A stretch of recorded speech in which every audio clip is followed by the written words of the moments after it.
The season's not even over yet, but the transfer rumours are coming in thick and fast. We're going to bring you all the latest Arsenal-related stories. We'll take your thoughts, opinions, and comments from the live chat on another live episode of the Chronicles of a Gooner podcast. Let's get into it. Hey, everybody. How are we doing? Welcome back to another show. Delighted to be alongside you on this Thursday morning. I'll tell you what, the weather has turned here in London. I had a 20-minute debate with my son this morning about whether or not he should still wear his school shorts. I was saying, son, it's cold. I've been out there already. I'm telling you, don't do it. But he didn't listen. And halfway to school, he was complaining that he was cold. Luckily, I did let my parenting instincts kick in this morning, which is not something you can often say of me. And I put a pair of trousers folded up in his book bag. There you go. There you go. How about that for brains? Problem solver. I call Mikel Arteta a problem solver. What about me? Welcome back to the show, everybody. Good to see so many of you with us bright and early. We've got quite a bit to get into today. We're going to talk about the new home kit that's been launched this morning.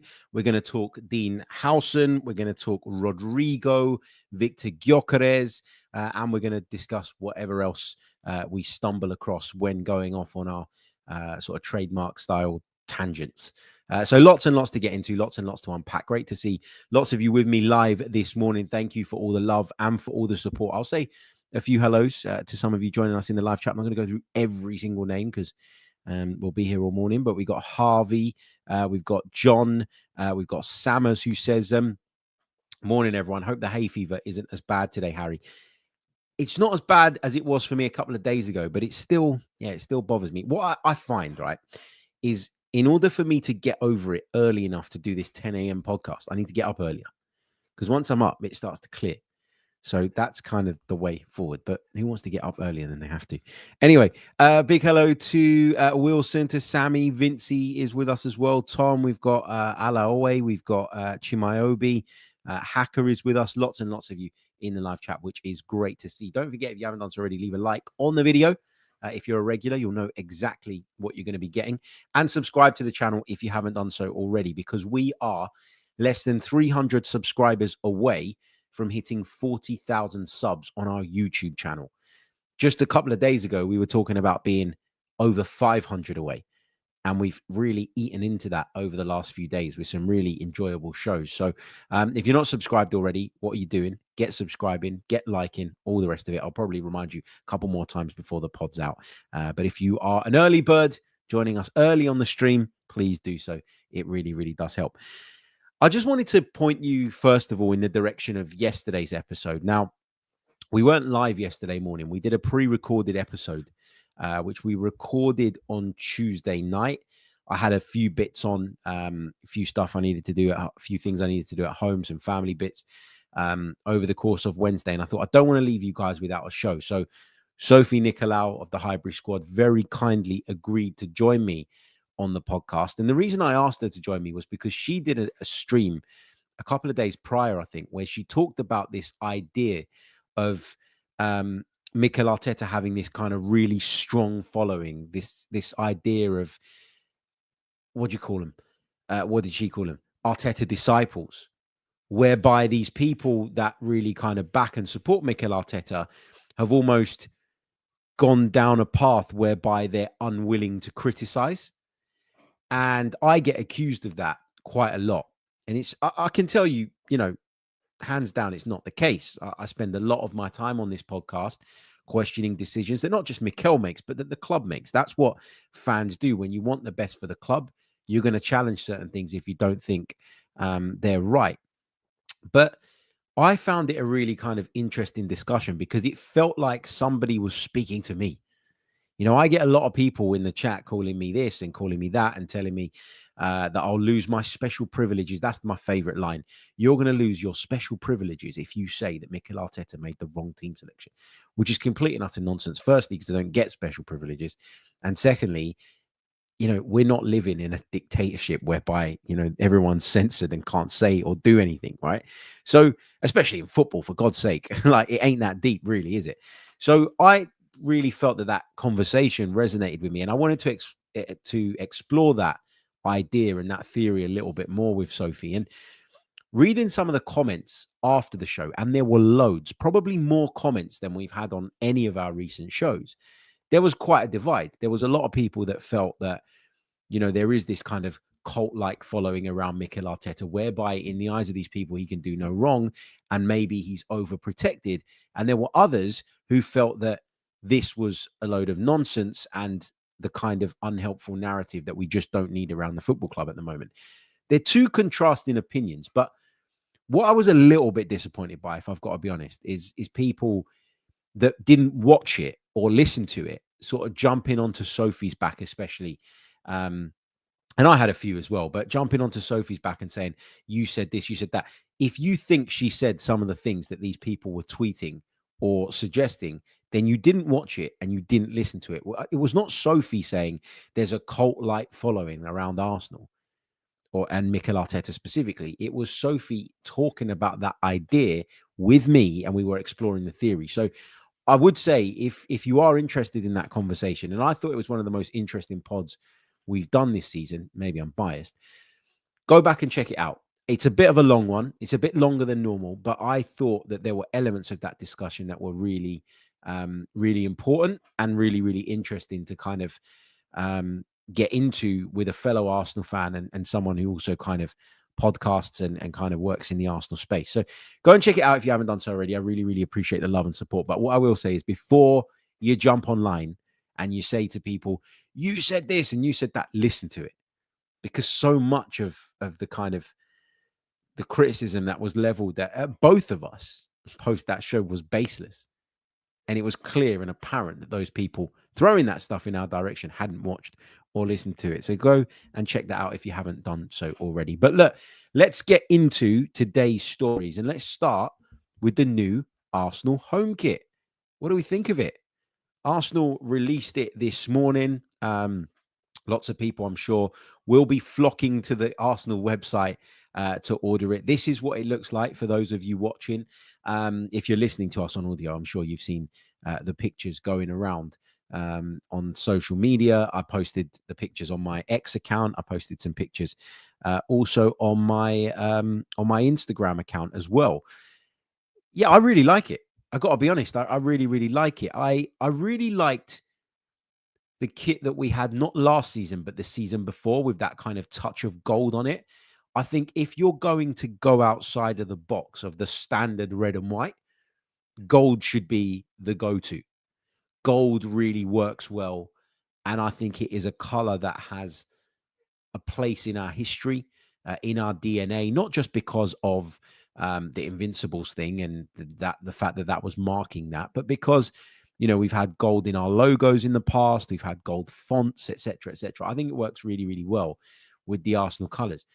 I got to be honest, the one that we're wearing now, the one that we're wearing this season, well, we won't be wearing it anymore because the new one's out, and I'm sure we're going to wear it against Newcastle on Sunday. But the one that we have been wearing throughout the 24-25 season, I got to say, I wasn't the biggest fan.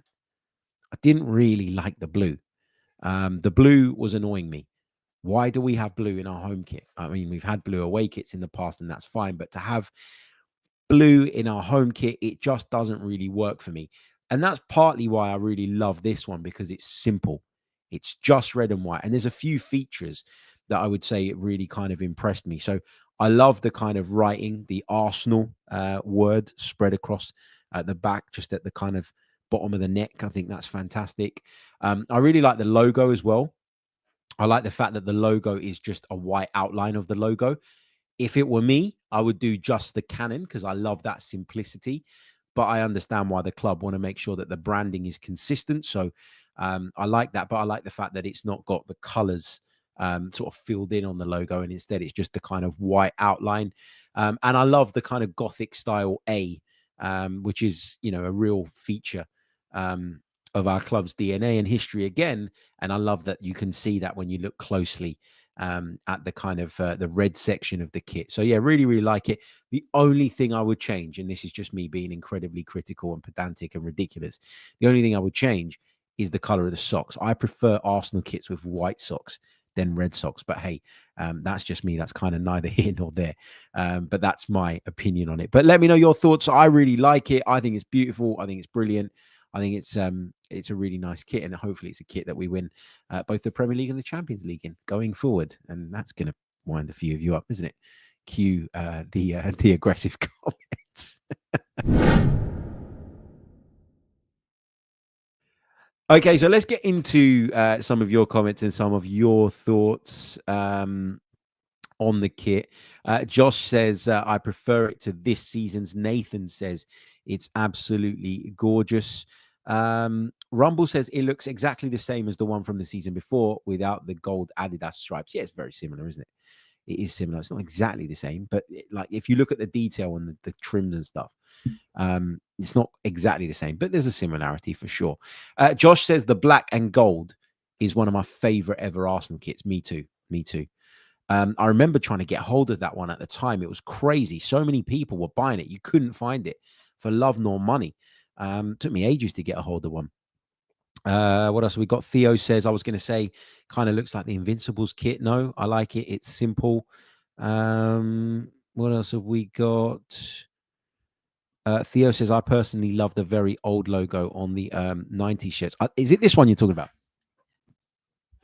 Is it that logo that you're talking about? That's got gold in it. I love that one.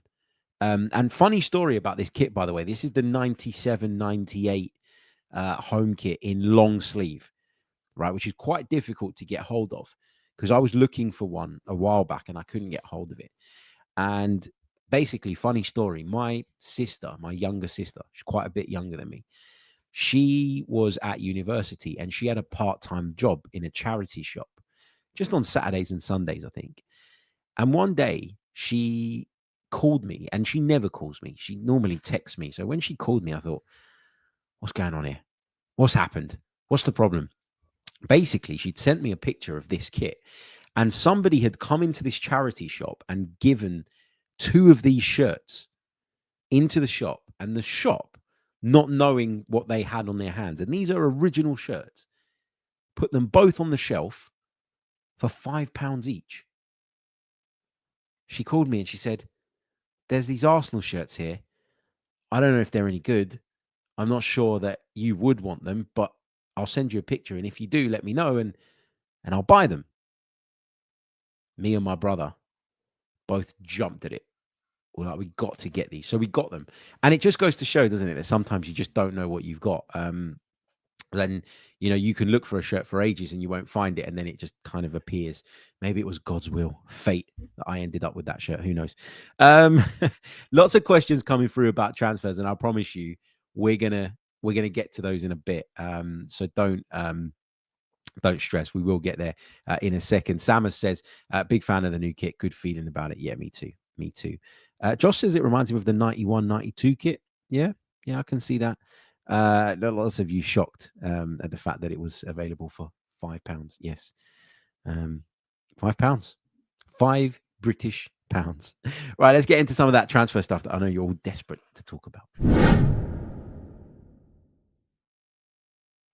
Okay, should we start off with Dean Huijsen? Now, the Bournemouth defender is somebody that a lot of clubs appear to be interested at the moment, and for good reason. He's shown a lot of promise down on the South Coast, and we were reading just a few days ago that both Arsenal and Liverpool were interested in the player and were looking to potentially bring him in the summer.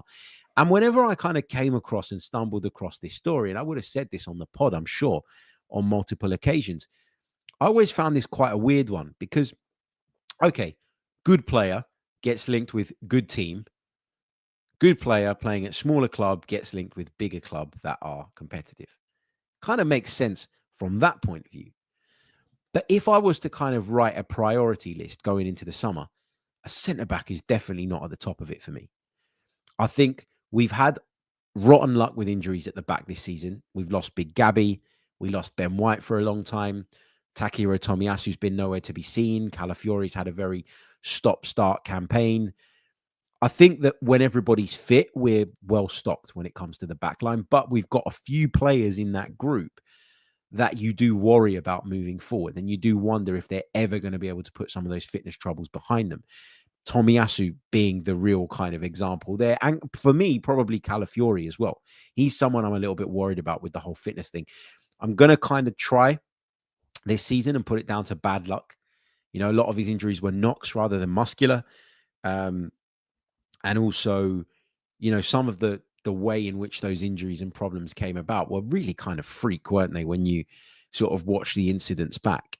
First season in the Premier League, adapting to a new level of physicality, adapting to a new style of play. Maybe all of those things combined amplified the concern about, or amplified the issue when it comes to Calafiori, therefore amplifying the concern.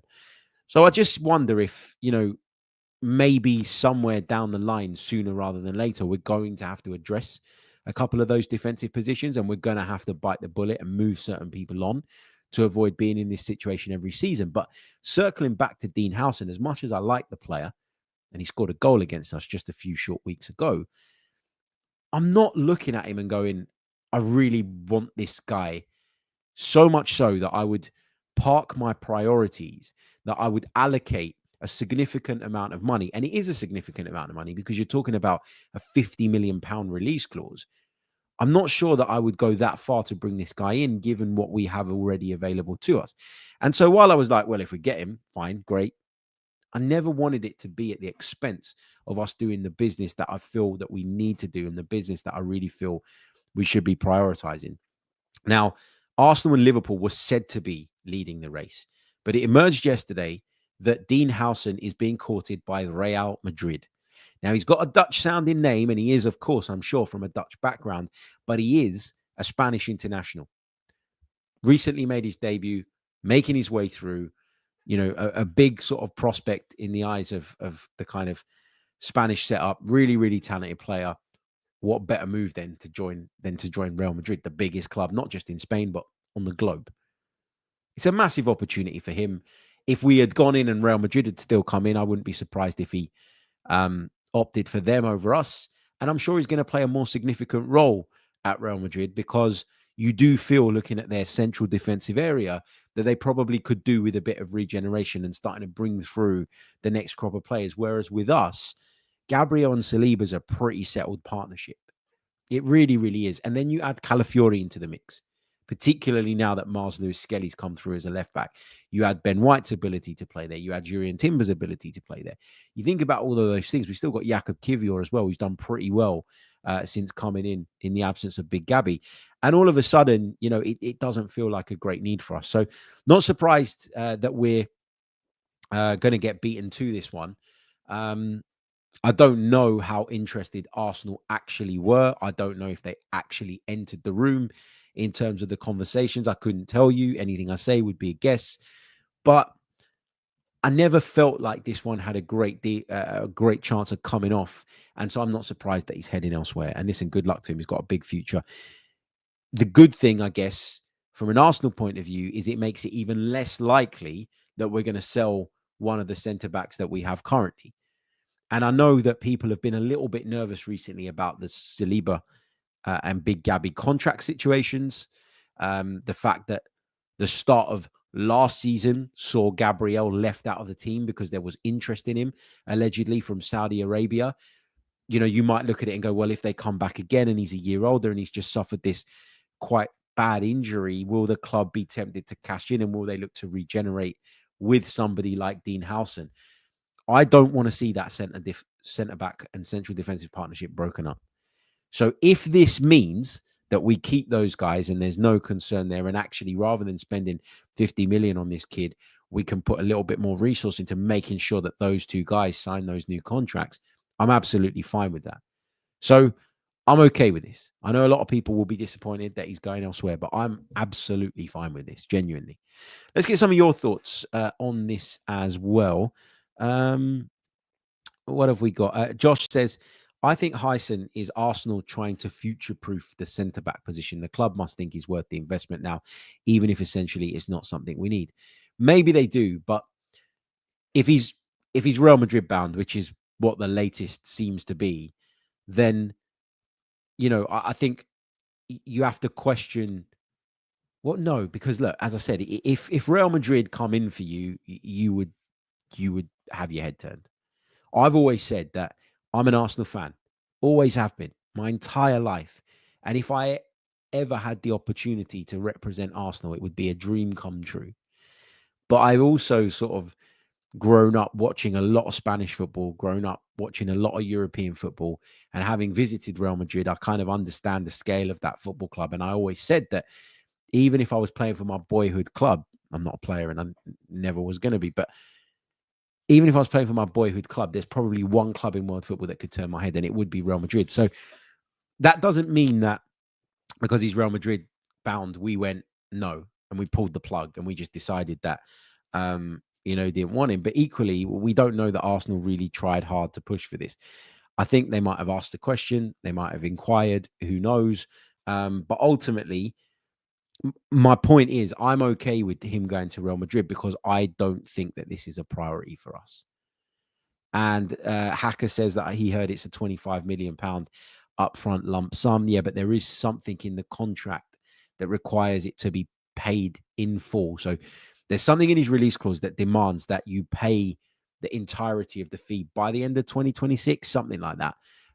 So it might be in installments, but those installments have got to be paid over quite a short period of time. What else have we got? Rumble says we need to prioritize attacking options. Agree. I'm with Matt, the Southern Gooner, on this one. What did Matt say? Can I find that? No, I'll go back to it if I find it. But he says, I want Arteta to be given everything he wants this summer, so there's no excuse if he can't deliver.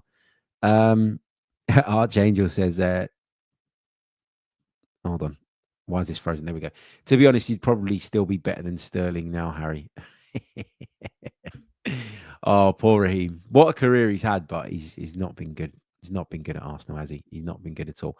So yeah, anyway, I've rambled on about that one for way too long. Dean Huijsen is on his way to Real Madrid, and I'm okay with it. Let me know how you guys feel as well.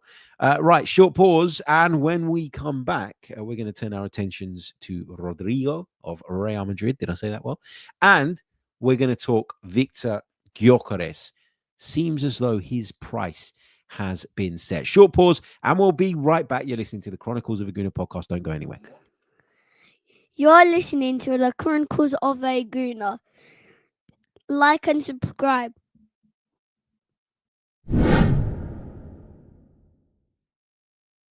You heard the man. Like and subscribe if you haven't done so already. As I mentioned, when we started out on the stream today, we were about 300 subscribers off of that 40,000 mark on YouTube. If we get there by the start of the new season, I would be delighted. But given the fact that we seem to have really accelerated over the last few days, I'd quite like to get there a fair bit sooner. So like the video if you haven't done so already. That also really, really helps in terms of the algorithm and all the rest of it. And please subscribe to the channel if you haven't done so already. Remember, if you prefer to listen to the Chronicles of a Gooner on the go or in audio format, you can do that because it's available on Apple, it's available on Spotify, and we've got just as big a community on those platforms as well. So check them out. You can also become a patron if you're interested. Patreon.com/The Chronicles of a Gooner. The link is in the description below. But let's continue talking transfers. Let's talk Rodrygo of Real Madrid. Okay, so this is a story that has gathered a little bit of momentum, I would argue, over the last sort of 24, 48 hours. I'll be honest, and I'm not seeking to discredit anyone or sort of downplay anybody's work, but haven't had it sort of come to me from any of the normal Arsenal connected sources, if that makes sense. It seems to be something that's been reported by the kind of the wider sort of world in terms of journalists and media. Rodrygo of Real Madrid, just 24 years old now. He's won 2 Champions Leagues. I'm just looking at his record now. Hold on a second. I'm just bringing this up on the screen because this is remarkable. He's won 2 Champions Leagues, a FIFA Club World Cup. He's been a 3-time Spanish champion already at the age of 24. 2-time UEFA Super Cup winner, Spanish Cup winner, Intercontinental Cup winner, and 3-time Spanish Super Cup winner. So he's pretty decorated. 33 caps for Brazil, 7 goals at just 24 years old. Fair to say he's a top player. Now, according to Transfermarkt, his value, maybe I'll just share this with you guys on the screen. Hold on a second. According to Transfermarkt, right, his value is 100 million euros. That's a hell of a lot of money. Okay, so just park that thought for a minute, because I'm going to come back to the money point in a minute. In terms of this season, let's have a quick look at how his season has gone so far. 30 La Liga appearances, 6 goals and 6 assists. It's not amazing, is it? It's not better than Martinelli numbers, for example. In the Champions League, though, he's got 5 goals and 2 assists in 12 games, which is pretty good. No goals, but 2 assists in the Copa del Rey. And obviously, there was the UEFA Super Cup. And in the Super Copa of Spain, he got 2 goals in 2 appearances. So he's contributed. He's had a good season, although his La Liga numbers are a little bit shy of, I'm sure, where he'd like them to be. But there's a rumor going around that Rodrygo is really pissed off with Real Madrid, upset with Real Madrid, wants out of Real Madrid, and would quite like to move on. And I'm a little bit surprised by this because, first of all, I didn't think that Rodrygo would be on the market this summer. But even though we're hearing these stories and these rumors, and these have come from AS, a Spanish outlet, they say that he feels underappreciated at Los Blancos and that he wants out. As I say, I didn't expect him to be on the market this summer, but even with all of this stuff said to be going on, I'm not sure that he will be on the market this summer, just quite simply because Real Madrid are going to want too much money for this guy. 100 million euros is his market value, according to Transfermarkt. Let's say that Real Madrid were willing to accept 75 or 80 million. There's not many clubs in Europe that can afford that. And we keep talking about Arsenal's summer and the need for us to go out and address multiple positions and bring in multiple players. In my estimations, we need a minimum of 3, maybe 4 players to come in the door this summer. We're probably going to let people go. We're probably going to raise a bit of money that way. But this idea that we'll be able to then, under those circumstances, spend that kind of money on a winger, if we're going to spend it on a striker too, doesn't really kind of work with me. So I think Rodrygo is a top player, and I'd welcome him at Arsenal with open arms. I love the fact that he can play from the right, that he can play from the wing, that he's played through the middle at times. That kind of fits into the kind of Mikel Arteta criteria of what a player should be, doesn't it? I think he's more effective on the right, probably because that's where I've seen him play the most for Real Madrid. But even though kind of going into the summer, I would have said, I want a left winger, I want a specialist left winger. For a player as good as Rodrygo, I'm okay with us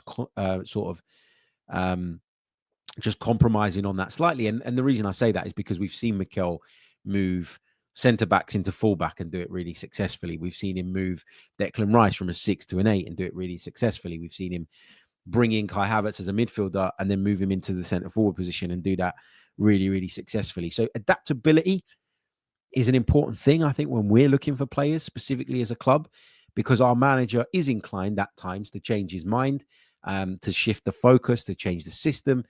And that means that if you've got flexible players, they find those transitions that little bit easier, and therefore they're more effective, generally speaking.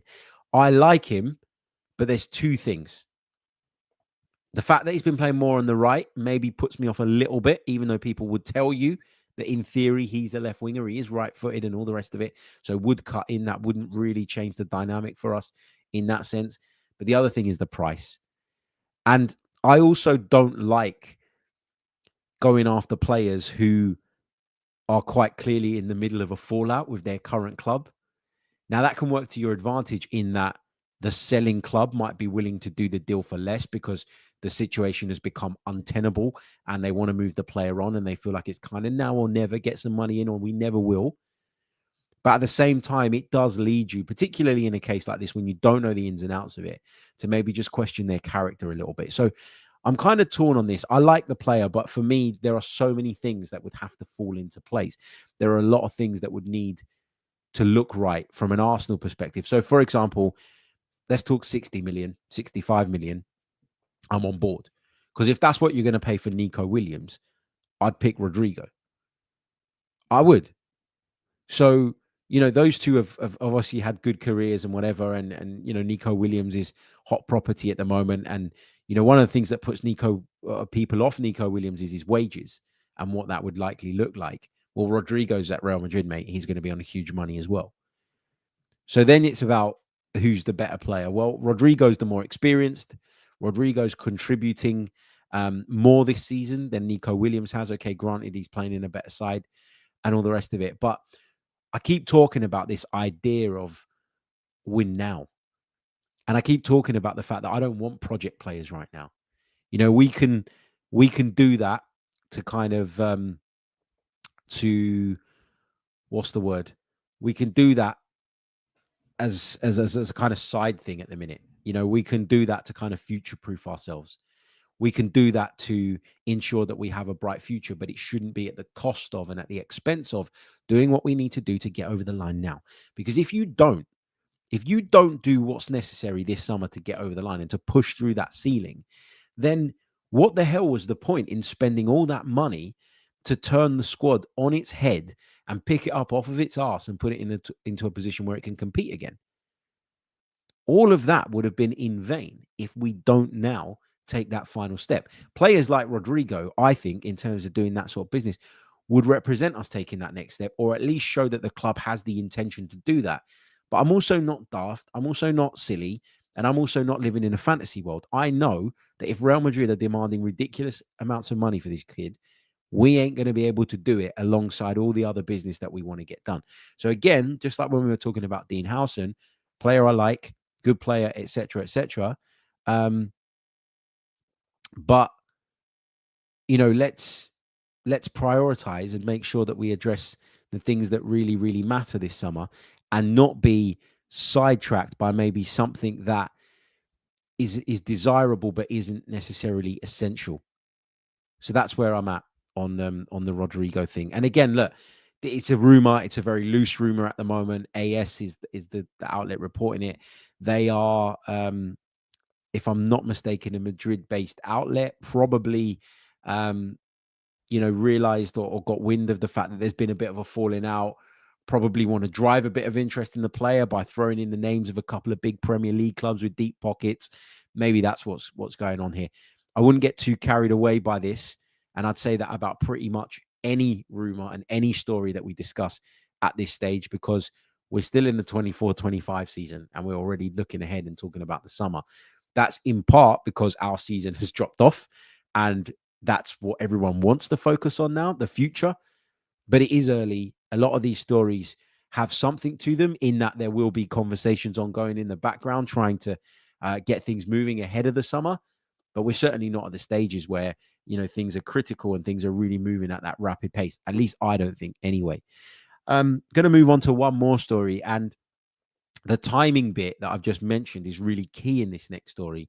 So let's use that as the segue, and then we'll take some of your comments and thoughts, as always, from the live chat. Don't go anywhere.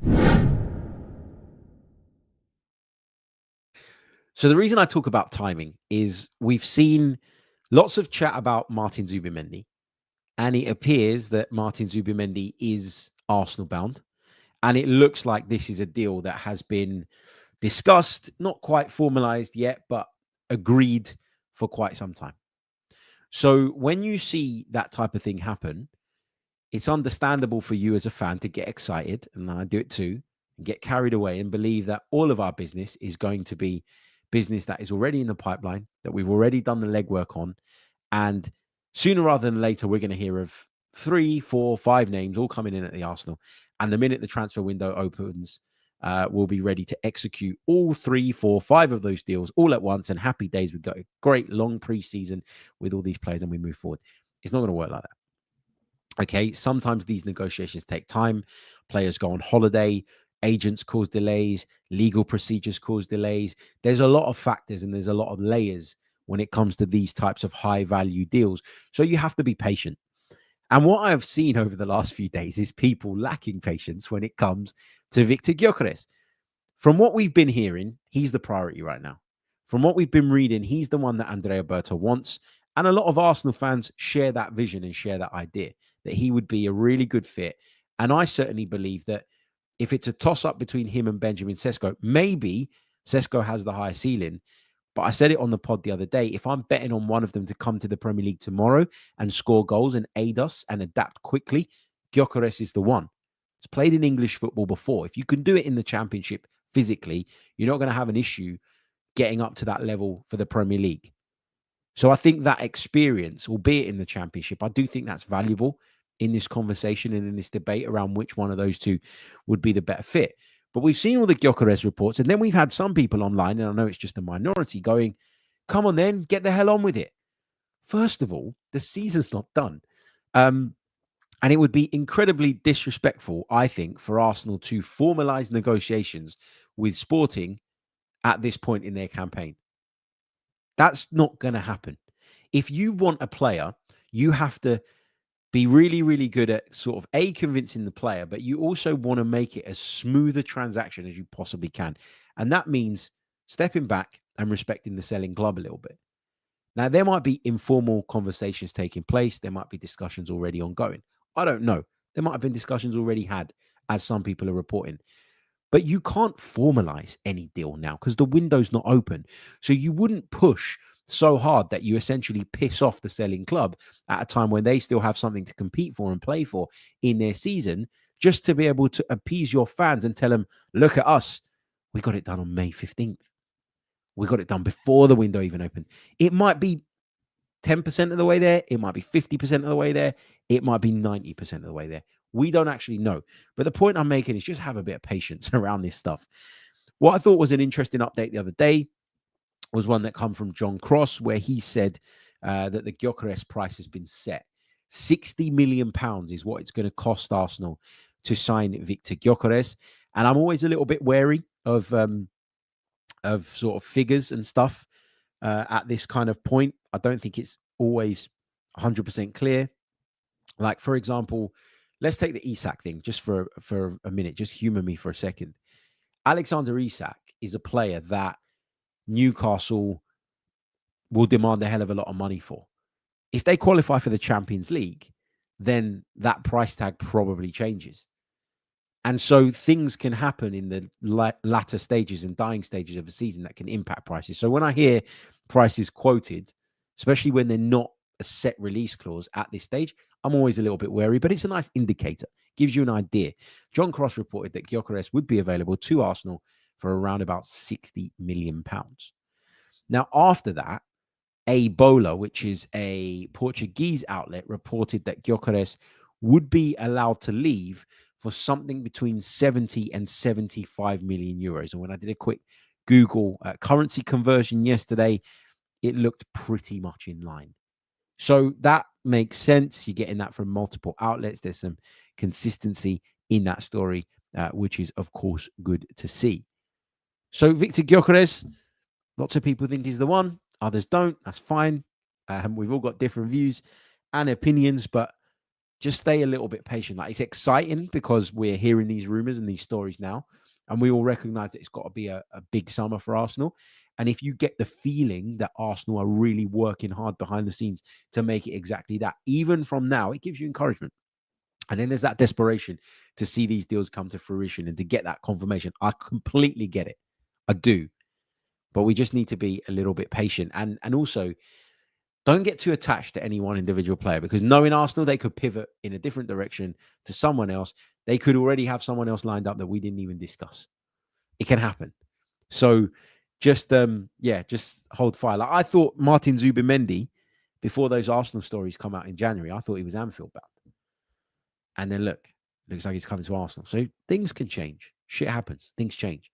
So be excited for what is hopefully going to be a good summer. I'm always a believer that you should be excited until let me rephrase that. I'm a big believer that you should be excited until you have reason not to be. So that's the way I'm going to look at it. But don't get attached to any one or two players, because, we don't know what's going to happen. There's loads. What else have we got in the chat then? There's one other point I just want to quickly make. Some good news for Arsenal, and that is that Kai Havertz took part in the open training session yesterday. And according to James McNicholas, aka Gunnerblog of The Athletic, he said Kai Havertz wasn't just part of Arsenal's training session today, he was integral to it. I'm not sure that I would rush him back into match situations, given that we got Newcastle on Sunday and then just that final game against Southampton.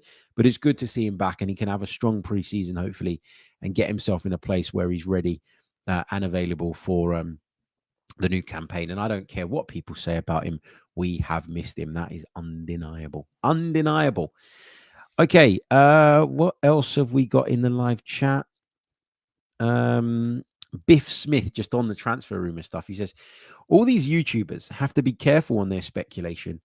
Certain parts of the fan base take these posts as fact rather than hypothetical rumors and educated guessing.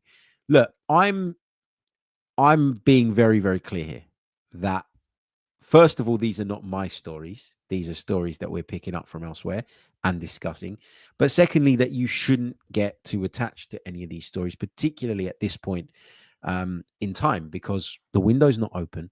There's things still to be decided, not here, but in other leagues and in other places. Let's see what happens. But, you know, we're going to discuss these stuff, these stories, these stuff. What am I talking about? I've lost it today. I can't even speak today.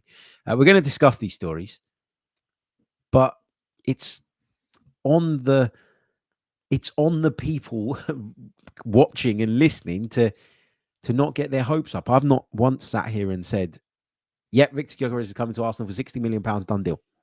I've not said that. Well, I did just then, but you get what I mean. So yeah, I think people have a responsibility to temper those expectations, but the excitement that you get from feeling that your club are closing in on a player that you really, really want, that's part of the football fan experience, isn't it? You don't want to take that away. Not completely anyway.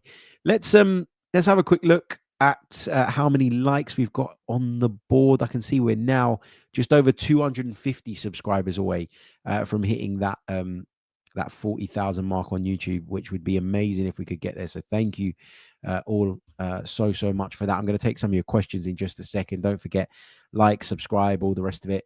If you're listening on audio, leave us a review as well. All of that stuff really, really does help. And check out yesterday's episode as well, which I really, really enjoyed with Sophie Nicolau. We've got 141 likes on the board. Can we get to 300? There's more than enough of you. Even if half of you press the like button, which is completely free, by the way, we would get there. So please do your thing. Right, question time. Short break. I say short break, quick sting, 2 seconds, and we'll do your questions. Okay, let's have a look at what we've got here. Let's take this one from Jack. Harry, would you take Sesko or Gyökeres? I would pick Gyökeres at this moment in time. I think he's the ready-made answer. Love Sesko as well. Think he's a good player. Think he's got a high ceiling. But I'm interested in tomorrow, not the day after. Sally says, when we have genuinely great squad options, do you think Arteta will learn to rotate a little more? It is something I think he needs to get better at. I do as well. But I also don't really buy the fact that, you know, people say he doesn't have the squad options. I think he's got as good a squad options as a lot of the teams he's competing with in some positions, not in every position. So, like, for example, you know, let's take on the right wing, right? Bukayo Saka is better than anybody else that we would have in that position. You know, Gabriel and Saliba are better at centre-back than anybody that we have in that position. But then you look at right-back and like a fit Ben White, and I know he's not really that at the minute, but a fit Ben White is as good as, or can be as good as Jurriën Timber, or maybe even if you think there's a slight drop-off, there will be games in which you can get away with that. Calafiori playing instead of Miles Lewis-Skelly doesn't really make a difference. I don't think in most games offers you something a little bit different, and it's about figuring out what pieces you need to solve, you know, whichever puzzle it is that you're faced with on that particular day. I think we do have better squad options than Mikel Arteta's rotation would suggest. And also the thing with rotation as well, it's not just like rotation doesn't have to be 5-6 changes at any one time. because that impacts the cohesion of the group, that impacts the level of the team. Sometimes it can be one or two. And I always feel there's a reluctance in Mikel Arteta to do that. And I agree with you that that's probably one of the areas he needs to get better in.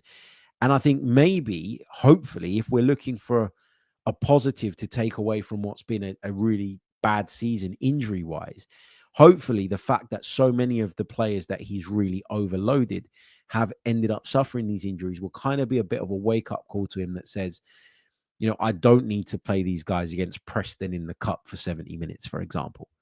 And I do need to manage their minutes a little bit better. And I do need to learn to trust some of the other players in my squad. And again, like, look at Jakub Kiwior, right? I don't think he's anywhere near Gabriel and Saliba. I've said that repeatedly. But he's come in some of our biggest games this season and has actually done quite well. Now, that should give Mikel the encouragement that if we get to a point next season where one of Gabriel or Saliba is in the red, that he can make that change. I'm not saying you do it at Anfield. I'm not saying you do it at Spurs or at Newcastle away. But, if you're at home to, with all due respect, Brentford or, Sheffield United, Leeds, or whoever comes up, and you feel you're in that position, then, do it. You should believe in these players. You've got to believe in the players. Ultimately, they're your players. They're players that you brought to the club. They're players that make up part of your squad. And I do think that if you want to compete on multiple fronts, nowadays, in the modern game, it's really, really, really important. Really important that you rotate well. Sooty says, if we lose to Newcastle, then they could pip us to second place. Does that bother you? It would bother me. Yeah. We got a good result at Anfield last week, despite not turning up in the first half. Let's go and build on that. I know we've got more injury problems and more injury issues that we're probably going to have to contend with. But we're at home in front of our fans. Let's end the home season on a high. Go and beat them.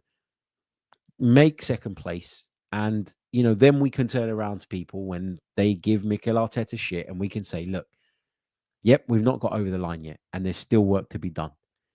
But at our worst currently, our bottom line is second. I think that's really, really important for the kind of mentality around the group. Had we still been in the Champions League and we dropped off, then I don't think people would mind so much. But having lost that, I think we've got to arrest the slump and we need to make sure that we don't end up finishing below second. I think that's really important now. Yemi says, just going back to when I referenced James McNicholas's comment, he says, what the hell does that mean? He was integral to a training session. We need to stop gassing everything up. No, what it means is he played a role in the session. Like, he wasn't training on the grass to the right. He didn't just do passing drills. He didn't just do the warm-up and then go off and do his own thing. He was an integral part of the session, i.e., he was one of the main players in the session. And managers and coaches do this when they set up a training session. They will have, the first team sometimes versus the fringe players because they want to develop those relationships and that cohesion. Sometimes they'll split the groups, of course. But saying he's an integral part of the training session is not to gas people up. It means that he was just as involved as everybody else, which suggests that he's in a pretty good way considering the injury that he's had. And he's on his way back to fitness. You're choosing to turn that into something that it isn't. And, people say that we, the likes of me and others, always try and put a positive spin on things. This is a classic example of the opposite of that, which is trying to put a negative spin on something that it's quite clear what it means. And you're just choosing to take it in a different way. What have we got? Diogene, just on the Rodrygo stuff that we discussed earlier, he says, why do people not see that Arteta uses wingers as touchline wingbacks more than inside forwards? Rodrygo will not like it, and his attitude at Real Madrid is unacceptable. I do think Mikel likes his wingers to hold width where possible, at least as a starting position, but he does give them license to come inside as well and to get into the penalty box. And we see him actually encourage people to get in the penalty box. Some of our best performances under Mikel over the last 2-3 years have been games where we've been able to get those bodies in the box early and flood the opposition's areas. And we've scored a lot of goals doing that. Listen, the thing with his attitude and the whole thing about this rumored falling out of Real Madrid is I don't know the deal, man. I don't follow Real Madrid close enough to understand the dynamics of that. Has it been something that was always on the cards? Has it been something that, has been developing, brewing for a period of time? I don't know. I did say when we were talking about him earlier that it does put me off players if you're going to get them in those circumstances, because you wonder what they're going to be like when they come to your club. Is that going to be an issue for you? But I think sometimes if the player is that good and they're a winner, which Rodrygo clearly bloody is, you can make that compromise and you can say, right, well, I accept that that's not ideal, but if it's going to give me X, then I'll do it, and I'll take that gamble and I'll take that risk. Sniper says we made 120 million from the Champions League. We didn't spend a penny in January and broke even in the summer. We need 250 to 300 million spent to even come close if City get Verts, etc. Why can't we spend that? So I don't think we did break even. I think we lost money off the top of my head in our last financial results. I would need to go and check that, but I'm pretty sure we lost money again. So we didn't break even. And yeah, we made money from the Champions League, but our wage costs are going up, and they're going to go up further because, and this is not me, defending the club or whatever. This is me telling the situation as I believe it is. If you are wanting Arsenal to go out and sign William Saliba, Gabriel Magalhaes, Bukayo Saka, Martinelli, whatever, to new contracts, Thomas Partey even, in line with the way everything else is going in the world, you're going to give them pay bumps. You're going to give them pay rises. And pay rises mean that our outgoings are going to increase. The fact that we need to go and do business means our outgoings are going to increase in terms of transfer fees, but also you have to add the wages of those players coming in onto your bill as well. And so while our revenues are up because of the fact that we're in the Champions League regularly now, that we've gone to a quarterfinal and then a semi-final now, 2 seasons back in it, that's all positive. But are our other revenue streams, or all our revenue streams in total, increasing in line with the increase we're feeling when it comes to transfer fees, wages, etc., etc.? And that's the bit that people maybe overlook at times. I do think we're going to need to spend close to 200 million quid to do what I think Arsenal need to do this summer. That's just me personally. But I also think we're in a position where we could probably bring in 50, 60 million quid. And therefore, we might end up in a situation where we're only outlaying 150. And it looks a little bit better in terms of the books, and it looks a little bit better in terms of the financials. In my head, when I've kind of sat and worked it out, I feel like around about 200 is probably what we need to spend. But I also recognize that I have no idea whether there is a figure or not. And this war chest chat is all a load of nonsense, isn't it? Because nobody really knows. And there will be deals that the club will be willing to go that extra mile on, and there'll be deals where they get to a point where they just go, no, it's too much, and they walk away from it. So we don't know. We don't know exactly what they're going to be able to spend. But this idea that because we're in the Champions League now means that we can just go and spend stupid money, it's not right. And if you've got an issue with that, which a lot of people do, then you need to look at the ownership, because they want the club to be running in a self-sustaining way. But then also, it's not just the ownership; it goes beyond them, and it's about the financial restrictions. And we've got this shit situation where the UEFA financial fair play stuff isn't in line with the Premier League's one, and so there's 2 sets of regulation, as it was explained to me, that Arsenal are trying to adhere to. And Miguel Delaney reported just the other day that Arsenal have no desire to break those rules, and they want to be compliant in every way. All of that makes sense, but you listen, it can frustrate you, and it frustrates me at times, because I know that I think we need to spend 200 million. If you want to get the players that I want us to get, you're going to spend 200 million. How much of that can you bring back depends on the market appetite for some of the players that we could potentially move on. Just got to see what happens. We just got to see what happens. Okay. I think I am going to leave it there, guys. Really, really appreciate you all tuning in. It's been an absolute joy to speak to you all on this Thursday morning, as it always is. Lots and lots of you with us live, which is amazing to see. We're crawling towards that 39,000 mark on YouTube. We're crawling, but we are moving. So thank you so much. I really do appreciate that. Don't forget to leave a like on the video. Don't forget to subscribe to the channel if you haven't done so already. You want to check us out on Patreon, want to support the channel, you can do so by visiting the Patreon link in the description. We're going to have to come up with something different to do on the Patreon side of things once the games stop, because primarily we've been doing player ratings after games, and obviously with no games, I'm not going to leave you with nothing. So we're going to do something over on Patreon over the course of the summer. If you've got any suggestions around what you'd like that to be, let me know. I'm open to things. I'm still kind of figuring it out myself, but it's always good to hear from you guys. Always good to hear from the listeners. Remember, like, subscribe, leave us a review, sign up on Patreon if you want. Thank you, as always, for your amazing support. And I will see you all on tomorrow's episode, unless something major breaks and we need to do an emergency podcast. All the best. Have a great day. Up the Arsenal, and go and order that home kit. It is bloody beautiful.